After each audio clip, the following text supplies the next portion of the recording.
কোনো কিছু পাশ করার জন্য 2/3 মেজরিটি লাগে। আমাদের এই দুটো নির্বাচনের কথা বললাম, অষ্টম এবং নবম সংশোধন এই সংবিধান, এখানে কিন্তু 2/3 মেজরিটি ছিল।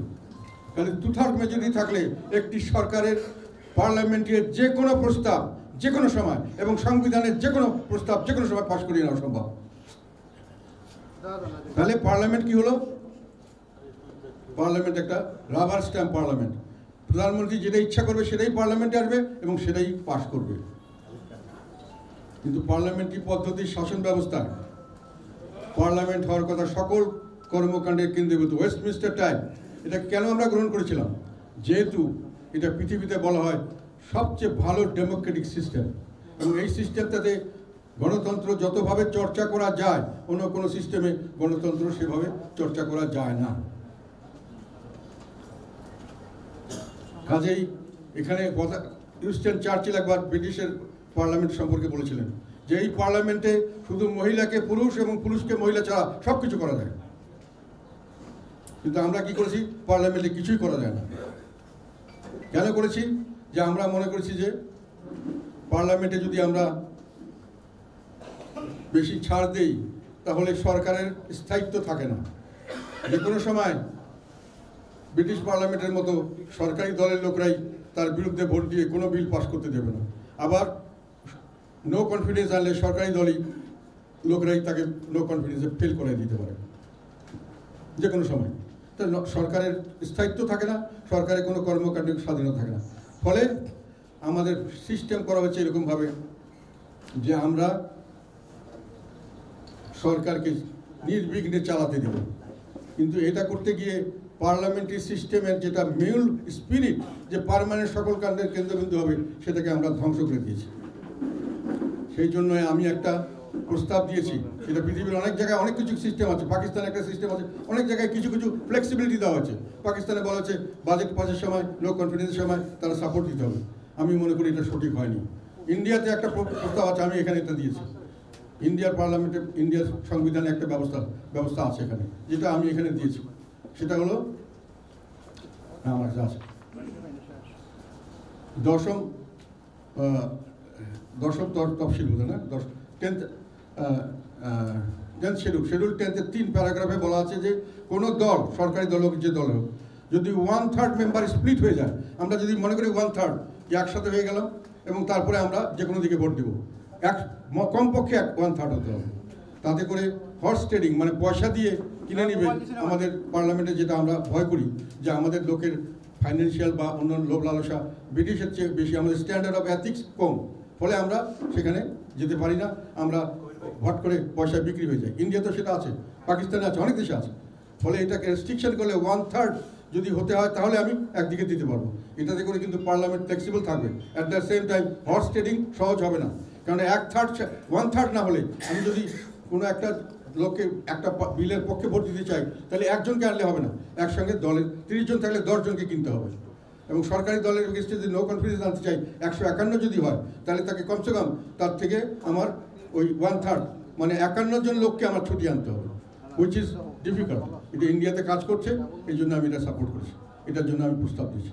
আর সেকেন্ড প্রস্তাব হলো যে অনেক সময় দেখা যায় যে একটা ব্যালেন্স করা যায় কিভাবে, যদি পার্টির প্রধান যদি প্রধানমন্ত্রী না হন, তাহলে প্রধানমন্ত্রী আর পার্টির প্রধানের মধ্যে একটা ব্যালেন্স হতে পারে। প্রধানমন্ত্রী একটা করতে যাচ্ছেন, পার্টির প্রধান রাজি না হলে একটা ওখানে হতে পারে। আমি সেই জন্য বলেছি পার্টি প্রধান এবং সরকার প্রধান যেন এক ব্যক্তি না হয়, এটা আমাদের প্রস্তাব।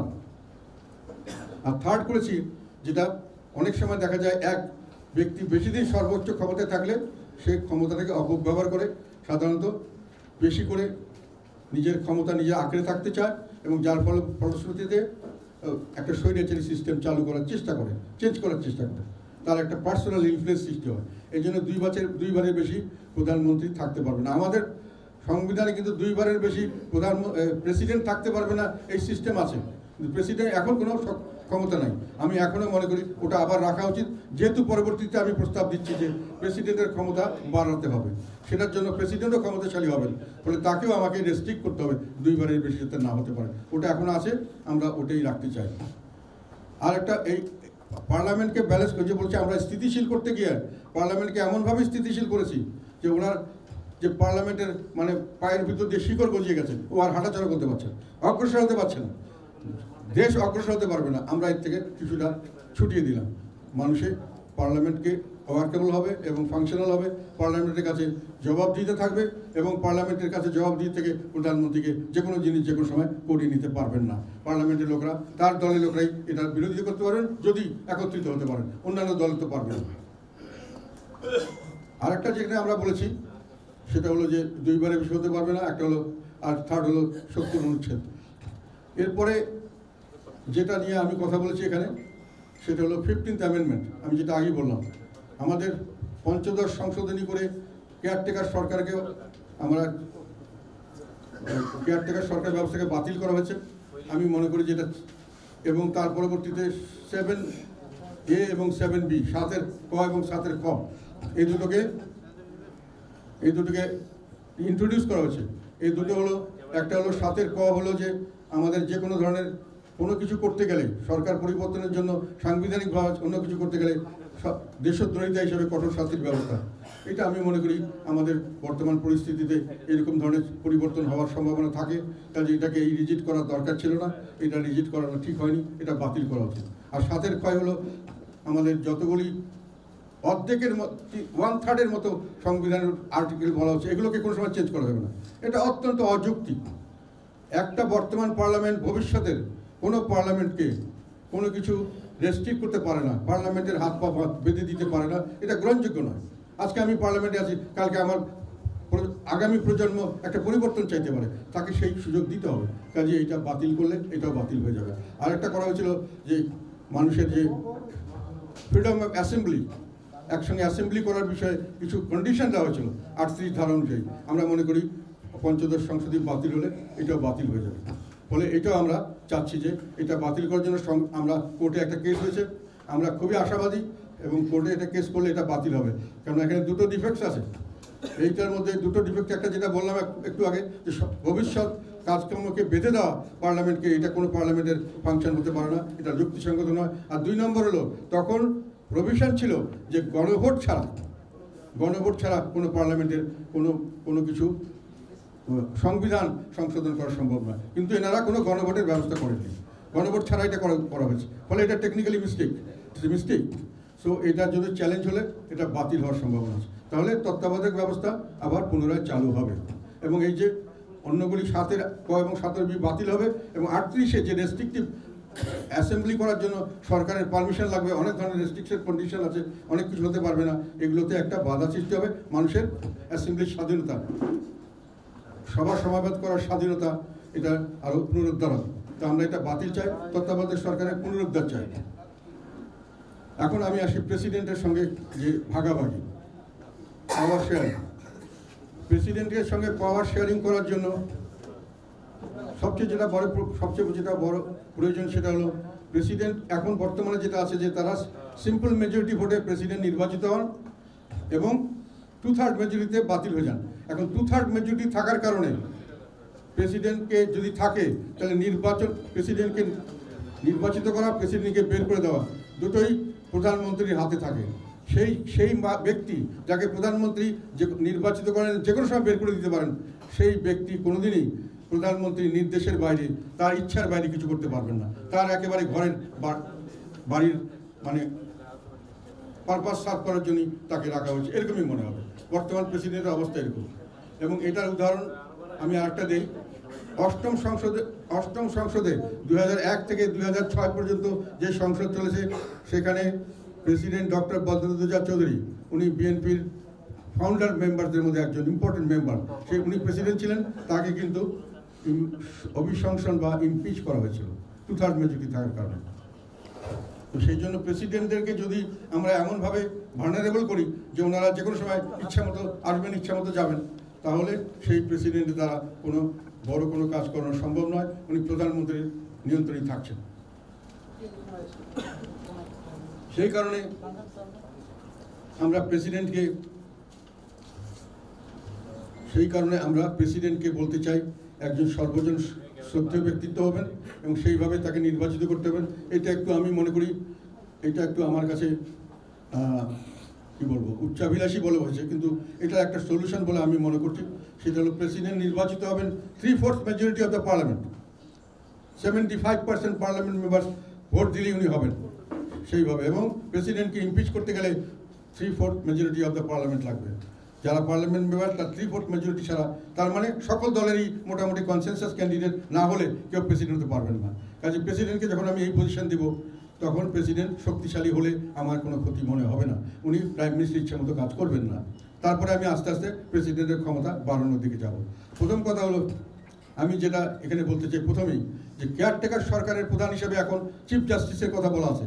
15th অ্যামেন্ডমেন্ট বাতিল হলে সেই চিফ জাস্টিসই আবার কেয়ারটেকার সরকারের প্রধান হওয়ার কথা। এটা নিয়ে কন্ট্রোভার্সি আছে। অনেক জাজরা মনে করেন, অনেক জুডিশিয়ারির অনেক সিনিয়র মানুষরা মতামত দিয়েছেন যে জুডিশিয়ারিকে পলিটিক্সের মধ্যে আনাটা ঠিক হচ্ছে না। Judiciary should be above everything, above judiciary independence রাখতে হবে এবং তাদের সম্মান এবং পবিত্রতা রক্ষা করতে হবে। কাজে এখানে অন্য কাউকে দেওয়ার ব্যবস্থা করো। আমি এখানে প্রস্তাব করতে চাই এই প্রেসিডেন্টকে, যে 3/4 মেজরিটির প্রেসিডেন্ট, ওনাকে এই জায়গায় কেয়ারটেকার সরকারের প্রধান হিসাবে দায়িত্ব পালনের জন্য মনোনয়ন দেওয়া দিতে পারে। উনি কেয়ারটেকার সরকারের পরবর্তী সরকার আসবে, পরবর্তী সরকার গঠন করার পরে আবার প্রেসিডেন্ট কে হবেন, আবার ঠিক হবে, অথবা ওনাকে রাখতে চাইলে রাখবেন। দুইবারের বেশি উনি থাকতে পারবেন না। সেকেন্ড হলো, ওনার যে ক্ষমতার সবচেয়ে বড়, সেটা হচ্ছে 48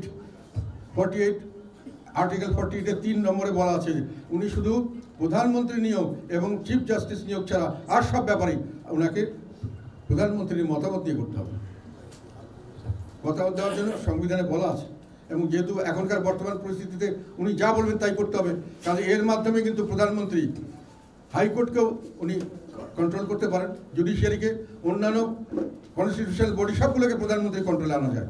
যেহেতু প্রেসিডেন্টের মাধ্যমে যেগুলো দেওয়া হচ্ছে, প্রেসিডেন্ট ওনার সঙ্গে কথা ছাড়া হাইকোর্টে কোনো জাজ নিয়োগ করতে পারবেন না, প্রধান চিফ জাস্টিস নিয়োগ করতে পারবেন না, উনি কোনো এই দুর্নীতি দমন কমিশনের কাউকে নিয়োগ করতে পারবেন না, উনি কোনো নির্বাচন কমিশনার নিয়োগ করতে পারবেন না। সব করতে হবে প্রধানমন্ত্রীর নির্দেশে।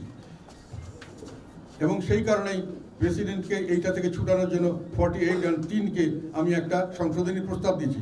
সেখানে বলছি প্রধানমন্ত্রীর নির্বাচন পরে উনি দিবেন স্বাভাবিক মেজরিটি পার্টি, আর চিফ জাস্টিসকে উনি দিবেন ইন্ডিপেন্ডেন্টলি, আর বাকিগুলোকেও উনি দেওয়ার জন্য সংবিধানে আমাদের সেইভাবে ব্যবস্থা রাখতে হবে। এবং সেই ব্যবস্থাটা প্রধানমন্ত্রীকে বাদ দিয়ে করতে হবে অন্যভাবে, সেটা আমরা প্রস্তাব করেছি। কাজেই ওইটার জন্য আমি মনে করি ওই সংশোধনীটি অত্যন্ত জরুরি, যে আমরা প্রধান বোরিং লাগছে নাকি? এটা লম্বা বক্তৃতা দিচ্ছি তো আমি দিচ্ছি, কারণ এগুলো জিনিস অনেকেই অত ডিটেলভাবে জানেন না বা বুঝেন না। আমি চেষ্টা করছি দেওয়ার জন্য যতটুকু সহজভাবে করা যায়। যে প্রেসিডেন্টকে যখন আমি এই পজিশনে দিব,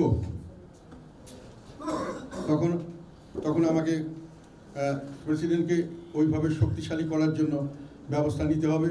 এবং সেইভাবে শক্তিশালী করার জন্য প্রথম কথা হলো ওনারকে ফ্রি করে দেওয়া। তারপরে আমরা প্রস্তাব করেছি যে নির্বাচন কমিশনার নিয়োগ করবেন উনি, একটি সার্চ কমিটি গঠন করবেন প্রেসিডেন্ট নিজে, তার মধ্যে কিন্তু 1/3 মেম্বার্স বিরোধী দল থেকে নিতে হবে, সেই সার্চ কমিটি নির্বাচন কমিশন করবেন। এটা আমাদের প্রস্তাব।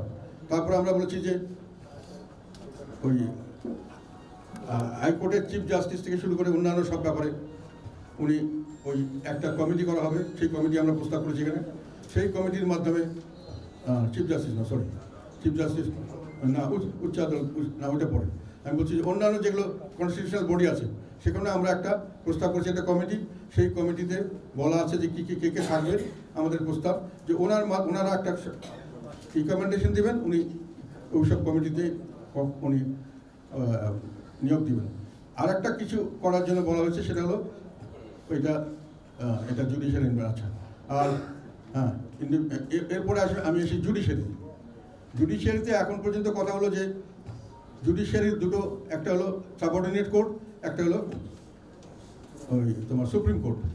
এখন সাবঅর্ডিনেট কোর্ট 109 ধারাতে বলা আছে যে এটা সম্পূর্ণভাবে চিফ জাস্টিসের কন্ট্রোলে থাকবে, মানে সুপ্রিম কোর্টের অধীনে থাকবে। আবার 116-তে বলা আছে এর ট্রান্সফার সাবঅর্ডিনেট কোর্ট, যেটা লোয়ার কোর্ট। সব কিছু চিফ জাস্টিসের প্রেসিডেন্টের কন্ট্রোলে থাকবেন। এদের সমস্ত ম্যাজিস্ট্রেট যারা লোয়ার জুডিশিয়ারি, তাদের ট্রান্সফার, প্রমোশন, তাদের সব কিছু করবেন প্রেসিডেন্ট। আবার এখন বলা আছে যে প্রাইম মিনিস্টার পারমিশন ছাড়া পারবেন না। তার মানে সরাসরি প্রাইম মিনিস্টারের ল মিনিস্ট্রি এখন এগুলো দেখাশোনা করে। Lower court is completely control are by the prime minister. তারা কোথায় কে যাবে, কোথায় কে পোস্টিং দেবে, কে কোথায় কী দিয়ে, কে কোথায় রায় দেবে, এগুলো ওনারা ঠিক করে দেন অনেক সময়। সেটা থেকে ছুটানোর জন্য আমি বলেছি যে এটাকেও জুডিশিয়ারিকে সেপারেট করতে হবে। 22 অনুচ্ছেদে বলা আসে জুডিশিয়ারি মাস্ট বি সেপারেট। সেখানে 109কে রাখতে হবে, 116কে বাতিল করে দেন। এবং 109কে আপনি বলেন যে ওটার শুধু লোয়ার কোর্টটা নয়, লোয়ার কোর্টের জন্য একটা সেক্রেটারিয়েট করতে হবে সুপ্রিম কোর্টে, তার আন্ডারে, এবং তার ভিতরে যে হাইকোর্টের যে ডিভিশন সেটা অলরেডি করছেন তারা, সেটাও তারা করবেন। কোর্ট সম্পূর্ণ সেপারেট হবে from the control of the executive.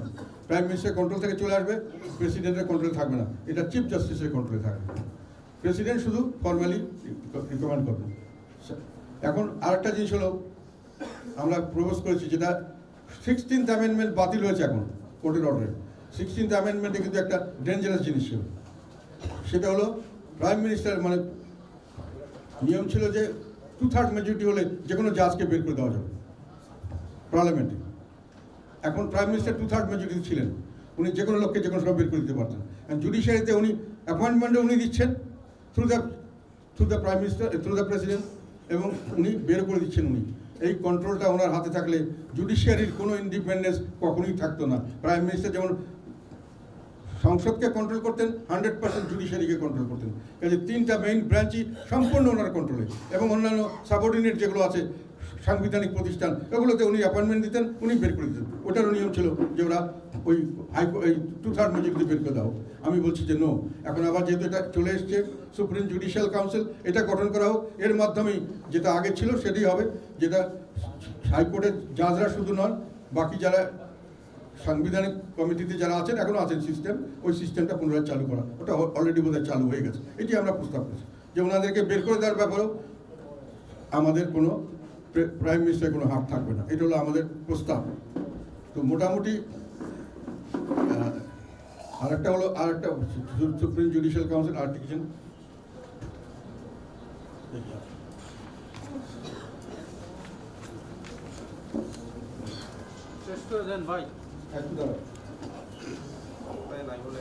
আরেকটা ছিল যে আমাদের হাইকোর্টের জাজের যেটা অ্যাপয়েন্টমেন্ট, এটা প্রেসিডেন্ট যে ছিল একটা, ওখানে ধারাটা কত 95(1) বা (2) আছে। সেখানে বলা ছিল যে একটি আইন তৈরি করা হবে। আইনটি তৈরি হয়নি, চুন্নু একটা আইন দিয়েছিল, ওটা করা হয়নি। আমি বলি এই আইনটি তৈরি করা হোক, এবং এই আইনে বলা হোক যে এই সমস্ত থাকার পরেও ওনারা একটা হাইকোর্টের প্রধান বিচারপতি একটি সিনিয়র জাজদের দিয়ে একটি প্যানেল গঠন করবেন।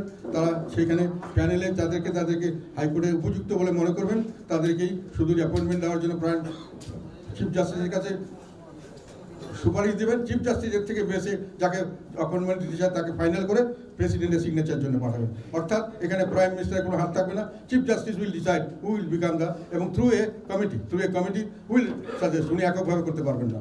এটা আমরা এখানে সাজেস্ট করেছি যে যাতে করে চিফ জাস্টিসের ক্ষমতা নেই। Judiciary will be separate, parliament will be more independent, prime minister executive will be under the prime minister. 3টা ব্রাঞ্চকে আমরা ফ্রি করে দিয়েছি।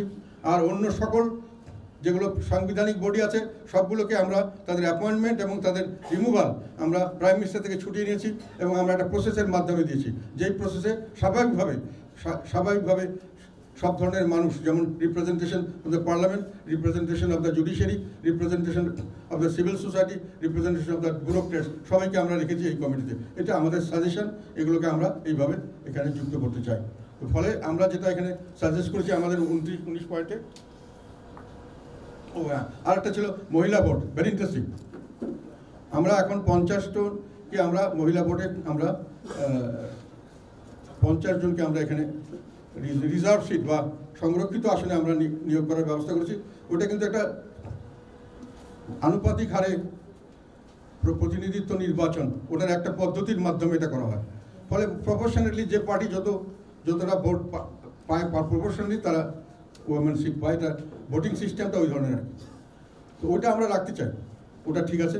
ওর সঙ্গে আমি একটা নতুন জিনিস যোগ করতে চাই, কারণ মহিলাদেরকে মেইন স্ট্রিমে এনে শুধুমাত্র এই রিজার্ভ সিট দিয়ে বাড়াতে এটার কোনো শেষ নেই, এবং এটা কোনো ফলপ্রসূ হচ্ছে না।